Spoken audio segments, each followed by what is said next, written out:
तो दोस्तों आज हम फिर से आपके लिए लेकर आए हैं देश दुनिया की सभी ताजा बड़ी खबरें।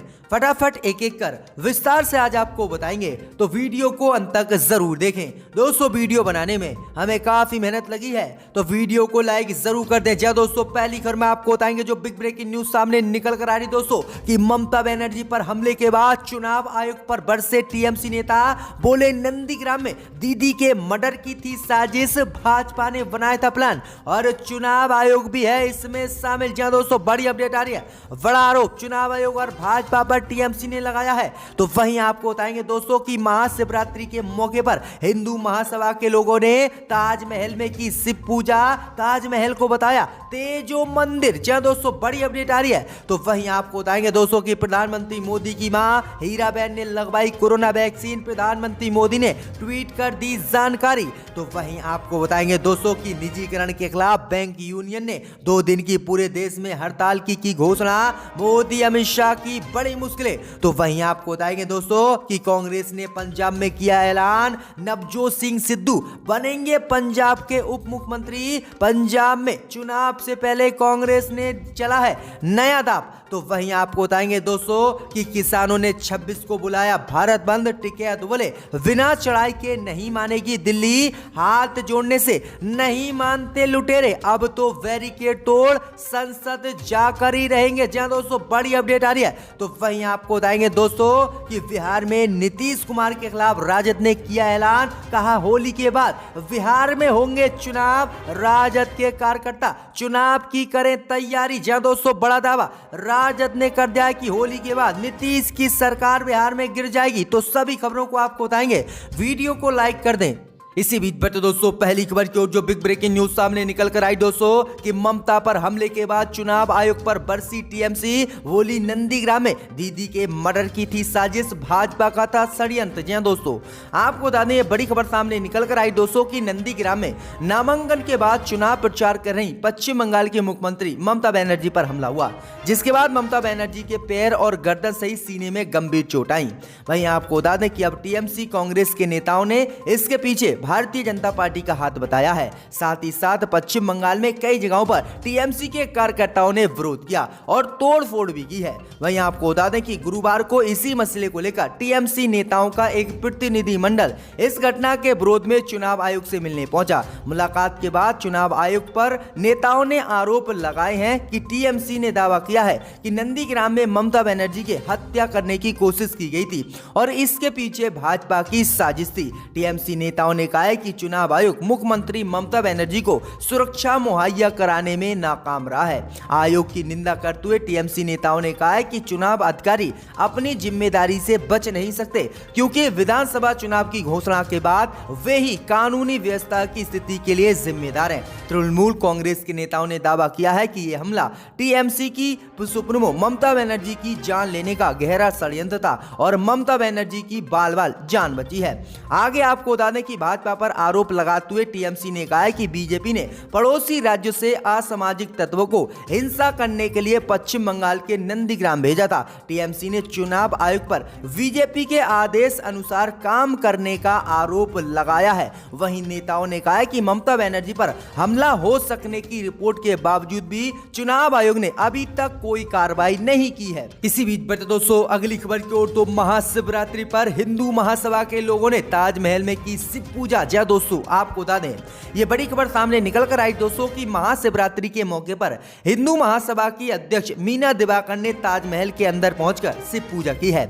इसके बाद ताजमहल की सुरक्षा में तैनात केंद्रीय रिजर्व पुलिस बल के जवानों ने मीना दिवाकर सभी 3 कार्यकर्ताओं को हिंदू महासभा के हिरासत में लेकर यूपी पुलिस को सौंप दिया है। दरअसल आपको बता दें कि पुलिस तीनों को हिरासत में लेकर ताजगंज थाने पहुंची, जिसके बाद महासभा के कार्यकर्ताओं ने मीना दिवाकर को छुड़ाने के लिए थाने का घेराव किया है। बताया जा रहा है कि महाशिवरात्रि के मौके पर मीना दिवाकर अपने 2 कार्यकर्ताओं के साथ ताजमहल के अंदर दाखिल हुई और डायना बेंच पर बैठकर शिव पूजा करने लगी। वह ताजमहल को तेजो महल मानकर शिव की आरती ताजमहल के अंदर ही करने लगी। जैसे ही इसकी सूचना CISF को लगी तो उन्होंने सभी को हिरासत में लिया है। इसके बाद सभी को पुलिस के हवाले कर दिया गया है। पुलिस तीनों को हिरासत में लेकर पूछताछ में जुटी हुई है। इस सूचना पर हिंदू महासभा के राष्ट्रीय प्रवक्ता संजय जाट और जिला अध्यक्ष रौनक ठाकुर समेत अन्य कार्यकर्ता ताजगंज थाने पहुंच गए और मीना दिवाकर को छोड़ने की मांग करने लगे। तो ये बड़ी अपडेट आई दोस्तों। इससे पहले भी हनुमान चालीसा का पाठ जो है ताजमहल के अंदर कर दिया गया है, लेकिन अभी तक अच्छी करके कार्रवाई नहीं हुई है। तो ये बड़ी अपडेट आई दोस्तों कि शिवरात्रि के मौके पर ताजमहल के अंदर शिव पूजा की गई है। इसी बीच पर दोस्तों अगली खबर की ओर, तो प्रधानमंत्री मोदी की मां हीराबेन ने लगवाई कोरोना की वैक्सीन, मोदी ने ट्वीट कर दी जानकारी। जी दोस्तों, आपको बता दें कि प्रधानमंत्री नरेंद्र मोदी की मां हीराबेन मोदी ने कोरोना की वैक्सीन लगवाई है। गुरुवार को खुद प्रधानमंत्री मोदी ने ट्विटर के जरिए इसकी जानकारी दी है। प्रधानमंत्री मोदी ने इसके साथ ही देशवासियों से कोरोना का टीका लगवाने की अपील की है। दरअसल आपको बता दें कि प्रधानमंत्री मोदी ने ट्वीट किया है कि मुझे ये बताते हुए हर्ष हो रहा है कि मेरी मां को आज कोरोना वैक्सीन का पहला टीका लग चुका है। मैं सभी से विनती करता हूं कि जिन लोगों को वैक्सीन की अनुमति मिल चुकी है उन्हें प्रोत्साहित करने और वैक्सीन लगवाने में मदद करें। तो ये बड़ी अपडेट आई दोस्तों कि प्रधानमंत्री मोदी की मां हीराबेन मोदी को आज कोरोना वैक्सीन लग गई है। इसी बीच पर दोस्तों अगली खबर की ओर, तो निजीकरण के खिलाफ बैंक यूनियन ने 2 दिन की हड़ताल की देश में घोषणा, मोदी अमित शाह की बड़ी मुश्किलें। जी दोस्तों, आपको बता दें कि सरकारी बैंकों को बेचने के प्रस्ताव के खिलाफ United forum of bank union ने 15 मार्च से 2 दिन की हड़ताल का पूरे देश में ऐलान किया है। दरअसल आपको बता दें कि पिछले महीने वित्त मंत्री निर्मला सीतारमण ने संसद में पेश किए आम बजट में सार्वजनिक क्षेत्र की 2 बैंकों को बेचने का ऐलान किया था। वहीं आपको बता दें कि इन बैंकों के बेचने के विरोध में ही जो है बैंक कर्मियों ने पूरे देश में 2 दिन की हड़ताल का ऐलान किया है। दरअसल आपको बता दें कि सरकार इससे पहले IDBI बैंक और LIC बीमा कंपनी को भी बेच चुकी है। अगर हम बात करें दोस्तों तो पिछले 4 साल में सार्वजनिक क्षेत्र की 14 बैंकों को मोदी सरकार ने बेच दिया है और 2 और बैंकों को मोदी सरकार इसी महीने बेचने वाली है। वहीं आपको बता दें कि इन बैंकों के निजीकरण के विरोध में बैंक यूनियन ने 15 मार्च और 16 मार्च को पूरे देश में हड़ताल का ऐलान किया है। बैंक यूनियन के नेताओं ने कहा है कि मोदी सरकार जब से केंद्र में आई है तब से लगातार बैंक सहित सरकारी संपत्तियों को बेच रही है। अगर इन सभी बैंकों को मोदी सरकार ने बेच दिया, निजी हाथों में सौंप दिया, तो इनमें नौकरी करने वाले लोग आखिरकार कहां जाएंगे और वह किसके घर में घुसेंगे। जिसके बाद इस फैसले के खिलाफ पूरे देश के बैंक यूनियन ने पूरे देश को बंद करने का ऐलान कर दिया है।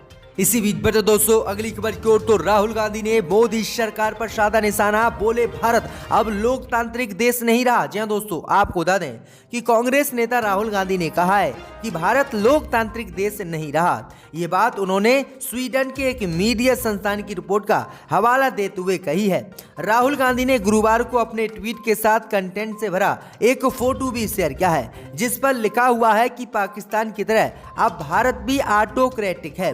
भारत की स्थिति बांग्लादेश से भी खराब है। अमेरिका संस्थान फ्रीडम हाउस की रिपोर्ट के एक हफ्ते बाद ही स्वीडन संस्था वी डेमोक्रेसी से भारत ने लोकतंत्र की स्थिति पर चिंता जताई है। दरअसल आपको बता दें कि इसमें कहा गया है कि भारत में अब तानाशाही चल रही है और वहां पर लोकतंत्र नहीं बचा हुआ है। वहां पर सिर्फ सरकार अपने कामों को ही करती है और भारत में लोगों की बात अब सरकार वहां की नहीं सुन रही है, जिससे साफ होता है कि भारत अब तानाशाही की ओर बढ़ रहा है और भारत में लोकतंत्र खत्म होता जा रहा है। वहीं आपको बता दें कि आगे रिपोर्ट में दावा किया गया है कि वहां पर अल्पसंख्यक मुसलमान सहित और अन्य समुदाय पर अत्याचार भी किया जा रहा है और उनकी बात को सरकार वहां की नहीं सुन रही है। तो ये बड़ी अपडेट आई दोस्तों कि अब विदेशी संस्थाएं भारत पर निशाना साध रही हैं और मोदी सरकार को तानाशाही सरकार बता रही हैं। इसी बीच पर तो दोस्तों अगली खबर की ओर, तो सिद्धू बनेंगे पंजाब के उप मुख्यमंत्री। पंजाब चुनाव से पहले कांग्रेस ने किया ऐलान। जहां दोस्तों आपको बता दें कि 10 मार्च को पंजाब विधानसभा का बजट सत्र समाप्त होने के अगले दिन से ही मंत्रिमंडल में फेरबदल की अटकलें तेज हो गई हैं। करीब 1.5 साल पहले कैप्टन अरविंदर सिंह की कैबिनेट से किनारा करने वाले नवजोत सिंह सिद्धू को मंत्रिमंडल में फिर से पंजाब में शामिल किए जाने की तैयारी है। विभाग कितना अहम होगा, ये पहले की तरह ही बिजली और संस्कृति जैसे मंत्रालय दे सिद्धू को कैप्टन ने निपटा दिया है। लेकिन अभी जो खबर सामने निकल कर आ रही है वह बहुत बड़ी है। दरअसल आपको बता दें कि सिद्धू को पंजाब का उप मंत्री बनाए जाने की चर्चा कांग्रेस में चल रही है। सिद्धू के साथ ही किसी दलित चेहरे को भी अगले 1 वर्ष के लिए उप मुख्यमंत्री पद दिए जाने की भी चर्चा हो रही है, ताकि राज्य में 32% दलित मतदाताओं को अपने पाले में कांग्रेस 2022 के विधानसभा चुनाव में ला सके और जीत सके। तो ये बड़ी अपडेट आई दोस्तों कि चुनाव से पहले ही सिद्धू को पंजाब का उप मुख्यमंत्री बनाया जा सकता है। इसी बीच पर दोस्तों अगली खबर की ओर, तो किसानों ने 26 को बुलाया भारत बंद। टिकैत बोले बिना चढ़ाई के नहीं मानेगी दिल्ली, हाथ जोड़ने से नहीं मानते लुटेरे। जी दोस्तों, आपको बता दें बड़ी खबर सामने निकल कर आई दोस्तों कि कृषि कानून के खिलाफ 26 मार्च को किसानों ने आंदोलन के 4 महीने पूरे होने पर भारत बंद का ऐलान किया है। वहीं किसान नेता राकेश टिकैत ने कहा है कि अगर किसानों को अपनी जमीन और अपने बच्चों को बचाना है तो इन्हें दिल्ली की गद्दी से हटाना होगा। पत्रकारों से चर्चा करते हुए टिकैत ने कहा है कि किसानों की मांग को दिल्ली ऐसे नहीं मानेगी, इसके लिए लड़ाई लड़नी पड़ेगी। साथ ही किसान नेता राकेश टिकैत ने कहा है कि लड़ाई से ही तो किले जीते गए हैं, अगर हम हाथ जोड़ते रहेंगे तो लुटेरे दिल्ली के मानने वाले नहीं हैं। राकेश टिकैत ने किसानों से बैरिकेडिंग तोड़ने के लिए तैयार रहने के लिए भी कहा है। वहीं आपको बता दें कि टिकैत का कहना है कि कृषि कानून वापस कराने के लिए आंदोलन जोरदार होना चाहिए। संगठन ने निर्णय लिया है कि हरियाणा और पंजाब के किसान पश्चिम बंगाल जाकर बीजेपी के प्रत्याशियों के खिलाफ वोट मांगेंगे। किसान मोर्चाओं के नेता की टीम बंगाल के अलावा असम और केरल भी जाएगी, जिसके बाद मोदी अमित शाह की मुश्किलें बढ़ गई हैं। तो ये बड़ी अपडेट आई दोस्तों कि किसानों ने ये बड़ा ऐलान कर दिया है। इसी बीच पर तो दोस्तों अगली खबर की ओर, तो महाराष्ट्र सरकार ने किया ऐलान, नागपुर में 15 से 21 मार्च तक लगेगा लॉकडाउन। जी दोस्तों, आपको बता दें कि महाराष्ट्र में लगातार कोरोना वायरस संक्रमण के मामले बढ़ते जा रहे हैं। स्थिति काबू के बाहर होने की वजह से महाराष्ट्र के नागपुर शहर में 15 मार्च से 21 मार्च तक लॉकडाउन लगाने का महाराष्ट्र की उद्धव ठाकरे सरकार ने कर दिया है। दरअसल आपको बता दें कि मंत्री नितिन रावत ने इस लॉकडाउन का ऐलान किया है। हालांकि उन्होंने ये अभी नहीं बताया है कि इस लॉकडाउन के दौरान शहर की जरूरी सेवाएं जारी रहेंगी। आपको बता दें कि महाराष्ट्र में बुधवार को बड़ी संख्या में कोरोना के नए मामले सामने आए हैं। बुधवार को महाराष्ट्र में कोरोना वायरस के 13,659 केस सामने आए हैं। वहीं मुंबई में 15,039 केस सामने आए हैं। मुंबई में 5 महीने के बाद कोरोना के सबसे अधिक मामले सामने आए हैं। 8 मार्च को कोरोना के 1361 मामले सामने आए थे, जो 28 अक्टूबर के बाद सबसे अधिक थे। वहीं आपको बता दें कि अब महाराष्ट्र में लगातार कोरोना महामारी बढ़ रही है और इसी को लेकर महाराष्ट्र सरकार ने नागपुर में 15 से 21 मार्च तक लॉकडाउन लगाने का ऐलान कर दिया है। इसी बीच पर तो दोस्तों अगली खबर की ओर, तो किसान संगठनों ने किया ऐलान, हरियाणा सरकार का समर्थन करने वाले विधायकों का करेंगे बहिष्कार। जी दोस्तों, आपको बता दें कि कृषि कानून के खिलाफ किसान संगठनों का गुस्सा अभी थमा नहीं है। इसी बीच हरियाणा सरकार ने भले ही विधानसभा में कांग्रेस के अविश्वास प्रस्ताव को धाराशाही कर दिया हो, लेकिन सरकार का समर्थन करने वाले विधायकों को मुश्किल का सामना करना पड़ सकता है। दरअसल आपको बता दें कि किसान संगठनों ने अविश्वास प्रस्ताव के खिलाफ मतदान करने वाले विधायकों को बहिष्कार करने का फैसला किया है। विधानसभा में अविश्वास प्रस्ताव के मुद्दे पर किसान नेताओं ने कहा है कि जिन विधायकों ने किसानों की आवाज और फरियाद नहीं सुनी, उनका बहिष्कार किया जाएगा। अब तय हो गया है कि कौन किसानों के साथ खड़ा है।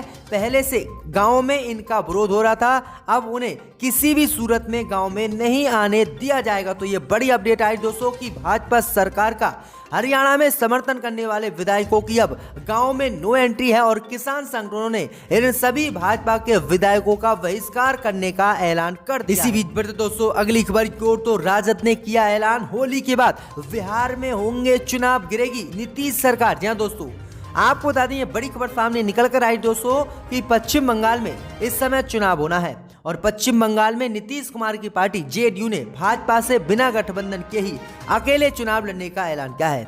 इस बीच खबर सामने निकल कर आई दोस्तों कि राजद ने अब बिहार में बड़ा ऐलान किया है। राजद ने ऐलान किया है कि होली के बाद बिहार में चुनाव हो सकते हैं और नीतीश की सरकार बिहार में गिर जाएगी, क्योंकि पश्चिम बंगाल में इस बार भाजपा के साथ नीतीश की पार्टी जेडीयू चुनाव नहीं लड़ रही है और पश्चिम बंगाल में भाजपा की बुरी तरह से हार होगी और ममता बनर्जी मुख्यमंत्री बनेंगी। इसका असर सीधा बिहार की राजनीति पर पड़ेगा और बिहार में भाजपा और नीतीश कुमार की सरकार नहीं चलेगी और होली के बाद बिहार में चुनाव होंगे। तो ये बड़ी अपडेट आई दोस्तों, बड़ा दावा राजद ने आज कर दिया है।